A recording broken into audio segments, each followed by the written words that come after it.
जय माँ इंद्राक्षी, जय अम्बे। इंद्राक्षी धाम में दर्शकों, आप सभी का हम हार्दिक स्वागत करते हैं। आज के दिन जिन जातकों का जन्मदिवस है, मैरिज एनिवर्सरी है, उन सभी को हमारी तरफ से बहुत बहुत शुभकामनाएं। आज हम भोजन के बारे में आपको बताना चाहते हैं। निस्वार्थ भाव से हमें किसी को भी भोजन कराना चाहिए। आज का परिवेश बहुत ज़्यादा स्वार्थी, सेल्फिश, मतलबी हो गया है। हम कोई अन्न दान करते हैं तो हम मतलब से करते हैं। हम पक्षियों को दाना डालते हैं या कोई भी हम काम करते हैं, हम ज़्यादातर हर काम में अपना स्वार्थ देखते हैं। लेकिन यदि आप निस्वार्थ भाव से अन्न का दान करेंगे, आप देख लेना अन्नपूर्णा आपके भंडार को भर देंगी। आज का ये अंक सामान्य अंक है और ये सबको सुनना चाहिए। आप इस अंक को बहुत ध्यान से सुनिएगा। आइए आज का हम पहले पंचांग देखें। 27 दिसंबर सन 2022, दिन मंगलवार, पोष मास, शुक्ल पक्ष, संवत 2079, तिथि पंचमी, नक्षत्र धनिष्ठा, राहु काल 3 से 4:30, दिशा शूल उत्तर दिशा। आज 27 दिसंबर हो गई है। नया साल आने को है। इस साल में हमने क्या खोया, क्या पाया, क्या किया, क्या नहीं किया, बहुत सारी बातें सबके मन में हैं। अगले वर्ष में हम कदम रखने वाले हैं। भले ही अंग्रेज़ी वर्ष हो, लेकिन एक पड़ाव तो नया है ना। हम अगले वर्ष में ध्यान रखें, अगला वर्ष पूरा भोजन, अन्न, जितना आप निस्वार्थ भाव से किसी की सेवा करेंगे, आपके बहुत काम आएगा। भोजन हम कभी किसी साधु को भी खिलाएं, किसी सन्यासी को भी खिलाएं, किसी बच्चे को भी खिलाएं, किसी गरीब को भी खिलाएं, उसमें कभी भी कोई कंडीशन मत रखना। समझे आप? अन्नपूर्णा। आज सब भोजन तो सब करते हैं, लेकिन किसी को डाइजेस्ट होता है, किसी को नहीं होता है। किसी को मनपसंद मिलता है तो किसी को मनपसंद नहीं मिलता है। किसी को समय पर मिलता है तो किसी को समय पर नहीं भी मिलता है। प्रारब्ध हम जैसा करते हैं, उस प्रारब्ध के हिसाब से हमें भोजन भगवान की कृपा से प्राप्त होता है। आप ध्यान रखना, आपको भगवान ने यदि सामर्थ्यता दी है, आपके मंगल, आपके शनि, आपके नवग्रह, आपके देवता, आपके पितृ, आपकी आत्मा आपसे प्रसन्न हो जाएगी यदि आप निस्वार्थ भाव से किसी भी भूखे प्राणी को, किसी भी क्रेचर को आप भोजन कराते हो, कोई भी हो। एक छोटा सा प्रसंग मुझे याद आता है।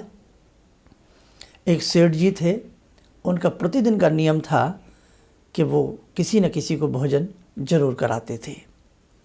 उस दिन कोई व्यक्ति भोजन के लिए नहीं मिला। नौकर से कहा कि जाओ किसी को तो ढूंढ के लाओ। आज कोई साधु सन्यासी भी हमारे घर नहीं आए, कोई नहीं आए, किसी को तो लाओ, भोजन कराओ, मेरा नियम ना टूटे।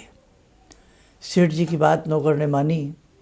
नौकर ढूंढते ढूंढते दाएं बाएं घूमा तो उन्हें एक वृद्ध सन्यासी से नज़र आए, 70-80 साल के करीब करीब। और उन्होंने कहा कि बाबा भोजन करोगे? हाँ करूँगा, चलो हमारे साथ। वृद्ध सन्यासी को ले आए, भोजन परोसा गया, रसोई बनाई गई और वृद्ध सन्यासी ने निवाला तोड़ा और भोजन करना प्रारंभ कर दिया। यहीं पे सुनने वाली बात है। वृद्ध सन्यासी ने निवाला तोड़ा और भोजन करना प्रारंभ कर दिया। सेठ जी को बड़ा अजीब लगा। सेठ जी ने सन्यासी का हाथ पकड़ लिया। बोले हाथ क्यों पकड़ा? बोले कमाल है, आज तक मेरा लंबे समय से नियम है, जो भी भोजन मेरे घर में करने आता है मुझे बहुत अच्छा सा आशीर्वाद देता है। जब भोजन को प्रणाम करता है, अच्छे से पानी वानी घुमाता है, मुझे आशीर्वाद देता है, दूधो नहाओ, पूतो फलो, ये और वो। और आप तो ऐसा कुछ भी नहीं, ना कोई प्रणाम, ना स्मरण, ना कोई बात, ना कोई चीज़। और बस आप तो सबसे पहले तो आपने अपनी मर्जी का भोजन बनवाया। हाँ, ये बात मैं बतानी भूल गया कि जब वो वृद्ध सन्यासी वहाँ आए तो उन्होंने कहा भोजन करूँगा, लेकिन अपनी इच्छा से करूँगा, ये चीज़ मुझे चाहिए, ये मैं खाऊँगा। तो वो चीज़ें बनाई गई और फिर भी आपके सामने जब भोजन आया, आपने मुझे कोई आशीर्वाद नहीं दिया और आप तो बस ऐसे ही भोजन करने लगे। तो बोले मेरा तो यही तरीका है। अब खैर थोड़ा बहुत जो वो 1-2 निवाला उन्होंने किया, उसके बाद वो वहाँ से चले गए। रात्रि हुई, सेठ जी के दर्शन में स्वप्न में भगवान आए। मुस्कुराती हुई अवस्था में भगवान सेठ जी को नज़र आ रहे हैं, क्योंकि हमारे शरीर में भी एक सूक्ष्म शरीर होता है और एक कारण शरीर होता है। सूक्ष्म शरीर कारण शरीर कभी नहीं सोता है।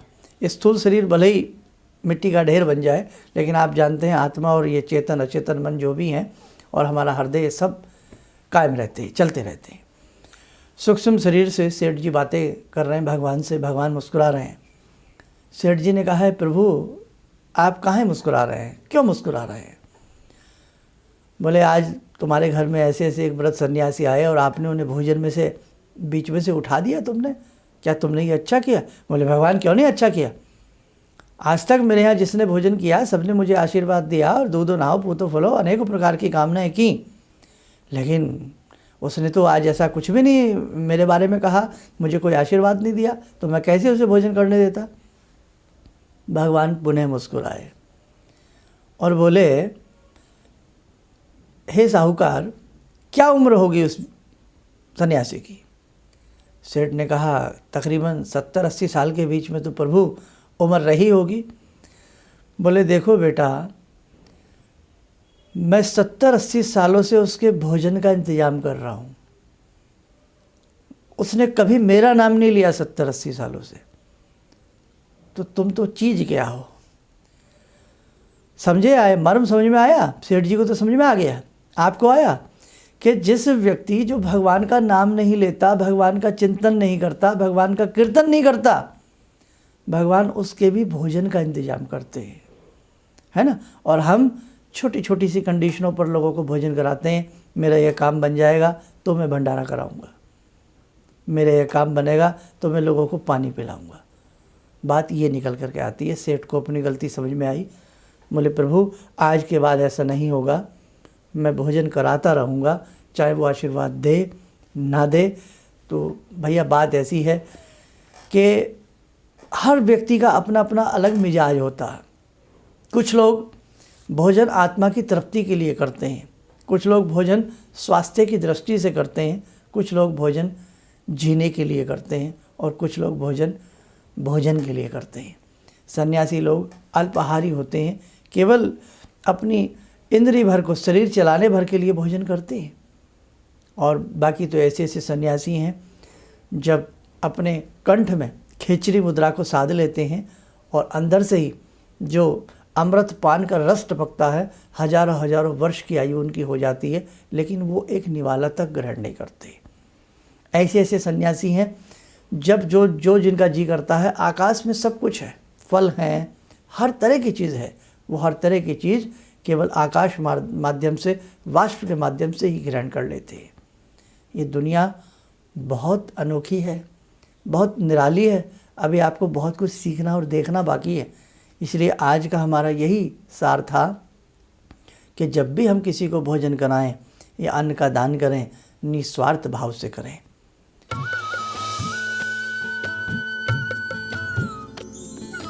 सर्वधर्म संगम, धर्म के सच्चे प्रहरी।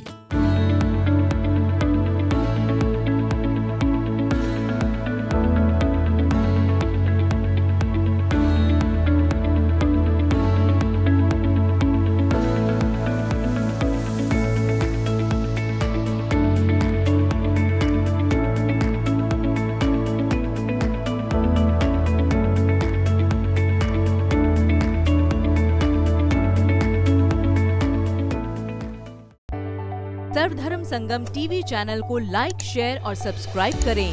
साथ ही बेल आइकन को प्रेस करना ना भूलें।